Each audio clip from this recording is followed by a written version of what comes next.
আমরা প্রত্যেকেই জানি গরমের জন্য কিন্তু পান্তা ভাত বেস্ট, খেলে পেট ঠান্ডা থাকে। কিন্তু আজকে আমি তোমাদের সাথে যেটা শেয়ার করছি, তোমরা কিন্তু অবশ্যই একবার এটা ট্রাই করে দেখো। গরমে কিন্তু এটাও খেলে পেট একদম ঠান্ডা থাকে আর খেতেও ভালো লাগবে। তো এখানে দেখো চিড়ে নিয়েছি, চিড়েটাকে আমি খুব ভালো করে বারবার করে জল দিয়ে পরিষ্কার করে ধুয়ে নিচ্ছি 4 থেকে 5 বার। চিড়েটা ধোয়ার পর এর মধ্যে দিলাম স্বাদ অনুযায়ী লবণ, স্বাদ অনুযায়ী চিনি, আর দিয়ে দিচ্ছি আমি টক দই। টক দইটা দিয়ে খুব ভালো করে চিড়েটাকে আমি এখন মাখবো। ভালো করে মেখে নিলাম। তারপর এটা টেস্টটাকে আরও দ্বিগুণ করার জন্য এর মধ্যে আমি দিয়ে দেবো হচ্ছে পাউডার দুধ।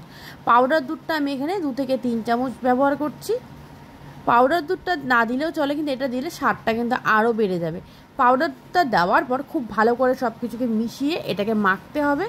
তো দেখো বন্ধুরা, এটা কিন্তু আমার একদম রেডি। গরমের দিনে কিন্তু এটা দিয়ে ব্রেকফাস্ট করলে সকালবেলা পেটটা অনেক ঠান্ডা থাকবে আর খেতে কিন্তু দারুণ লাগে। তো চলো টেস্ট করে তোমাদেরকে দেখালাম, খেতে তো দারুণ লেগেছে। তোমরা অবশ্যই ঝটপট একটা বানিয়ে খেও। বাই।